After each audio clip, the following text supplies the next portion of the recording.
right.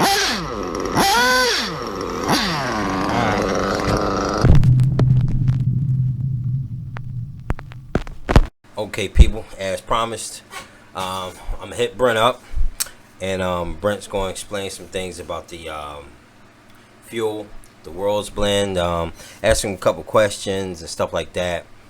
I'm a little late, but it's all good, baby. It's all good. So, hopefully, this thing picks up. I'm doing this through the Bluetooth speaker. That way, y'all can hear and everything, and it's all gravy, baby. All right? All right, so let me get my man on the phone real quick. There we go. All right. There we go.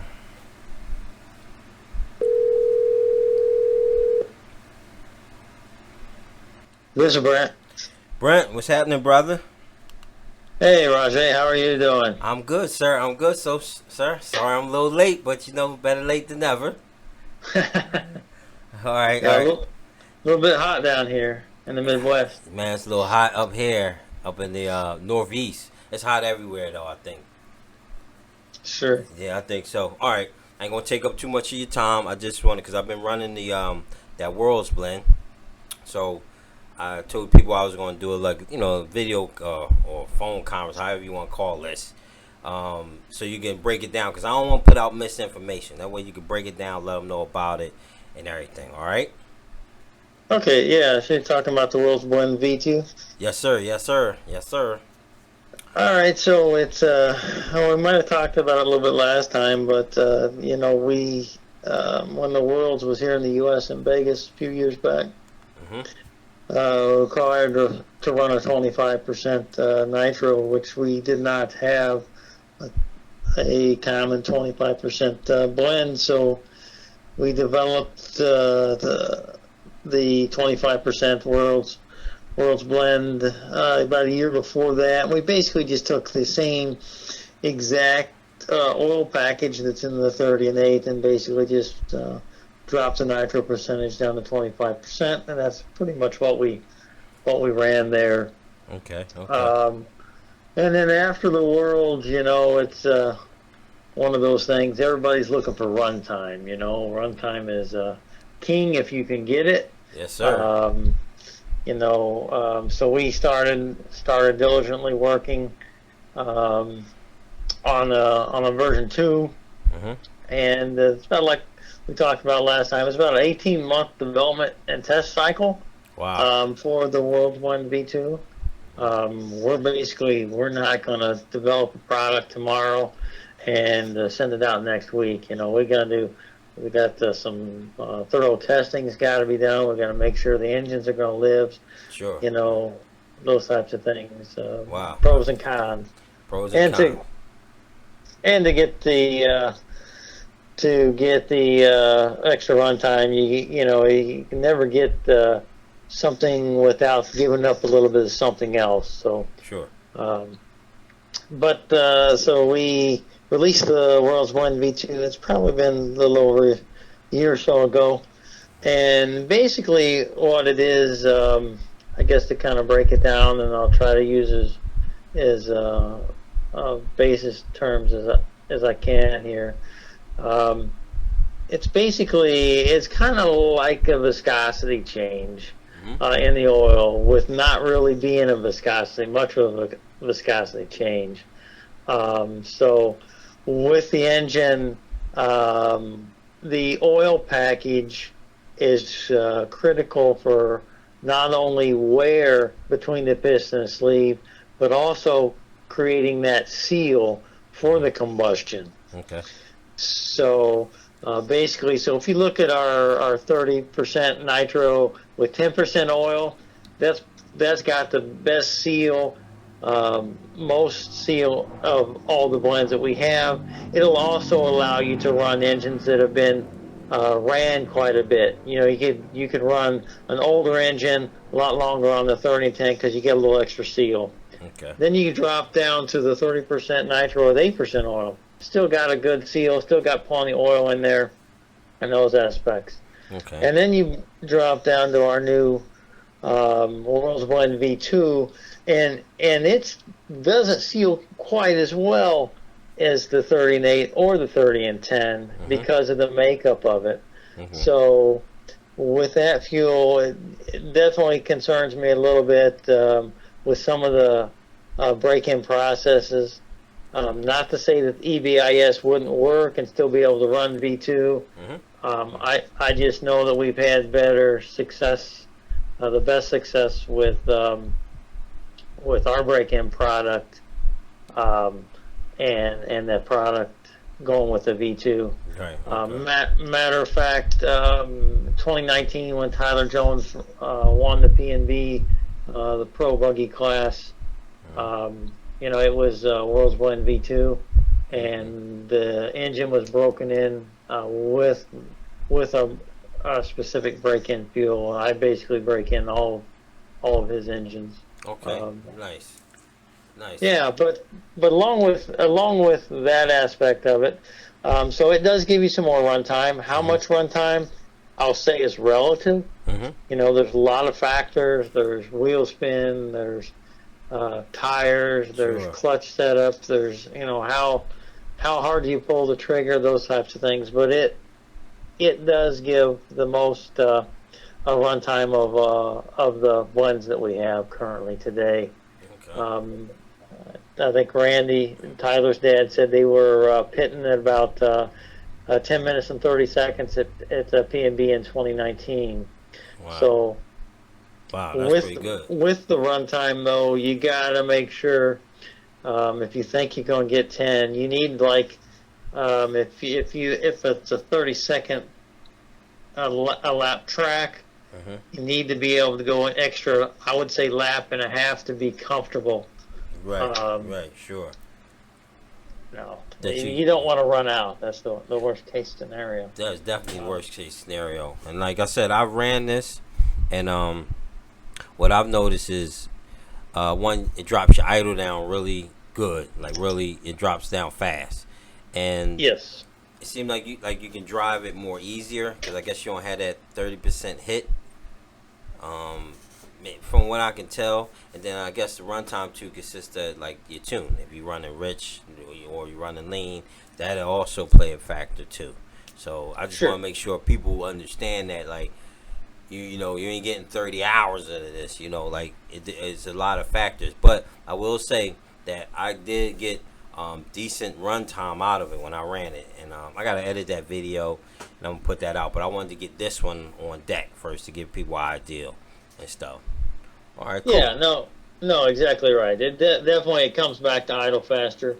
It's more linear power through the engine, and it doesn't mind the hot humidity. Definitely doesn't. So definitely, because when I was out there testing, it was hot, and the temps stayed around 220. The highest I think one engine got was maybe 250, but by then the tank, because I was running them to the tank, was almost dry, and so that was like understandable, but it was super duper hot. But yeah, I had no issues with it, none at all, none whatsoever. And for me personally, I didn't really see any type of power loss between 30% and 25%, the World's Blend. So it kind of like, I don't see a difference there, but I definitely seen a difference in handling and runtime. Definitely. Cool. Yeah, I mean, if you ask Tyler Jones, since year before the World's 25% V2 is basically all he runs. He doesn't even, they don't even get 30%. They even run 25% in the truck. Wow. Seems to be plenty for him as well, and he definitely says it's easier to drive. Right. Cool. All right. Here's something I want to ask you, because I've been getting this question too. So now that unfortunately Byron's is shut down, I'm sure demand has picked up a lot, and I'm sure it's going to pick up even more. Have you been able to keep up with like supply and demand with that? Yeah, so yes, with Byron's closing up, there's a lot of racers searching for a replacement product, and we've talked to a lot of those people. We've brought a lot of those people. Been using the product. Supply and demand is been good. We typically run probably about a day and a half behind of what the online sales are from the website. Just because it's pretty high. We've continued to add more machines into the environment.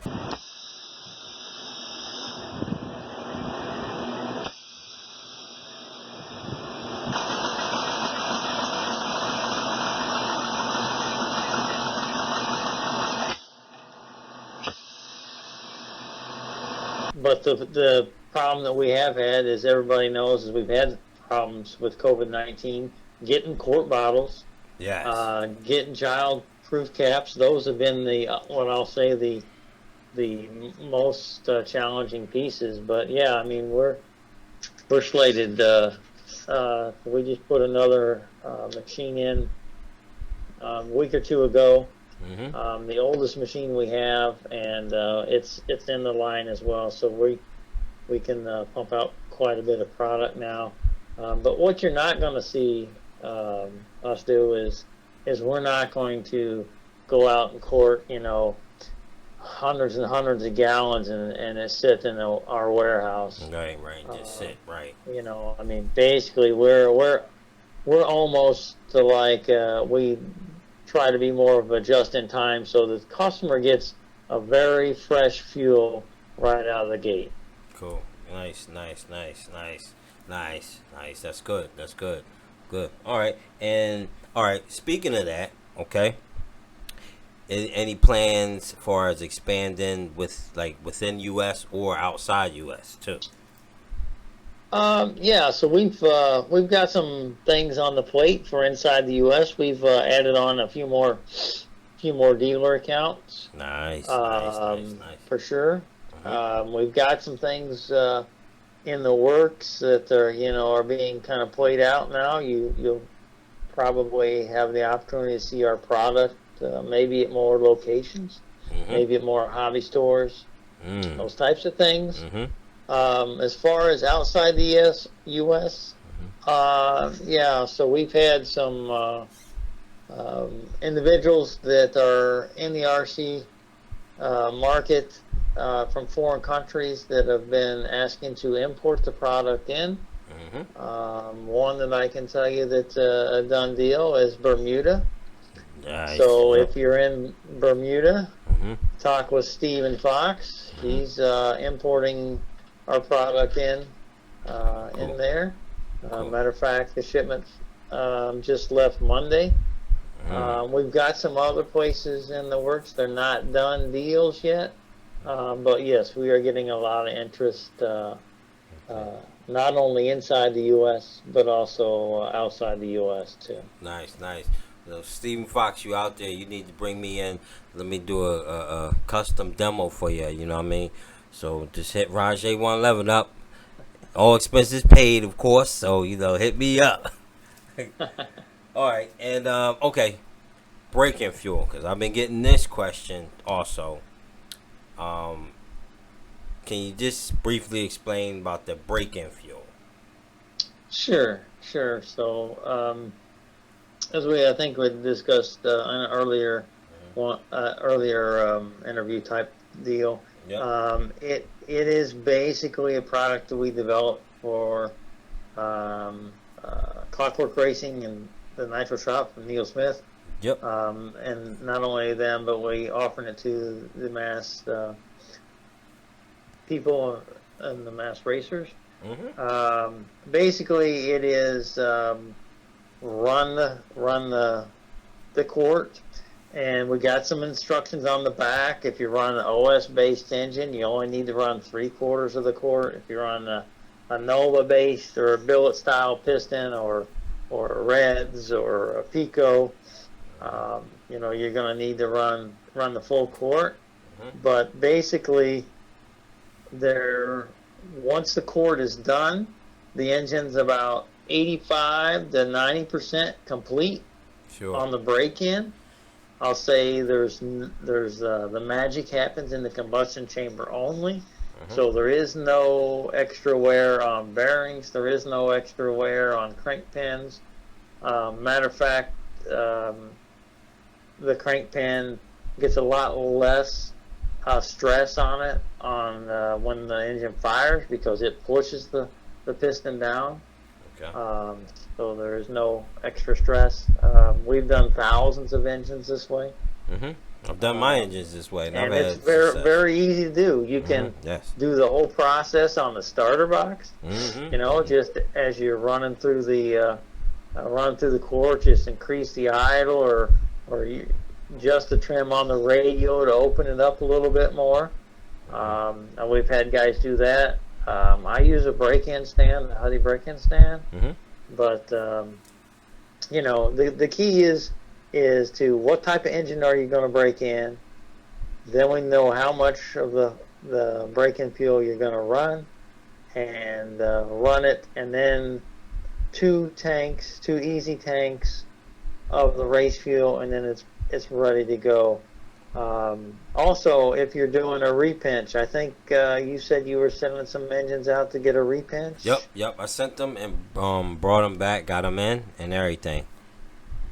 Yep. So a repinch engine, most of those, about a quarter of a quarter break-in is typically adequate to reseat those up.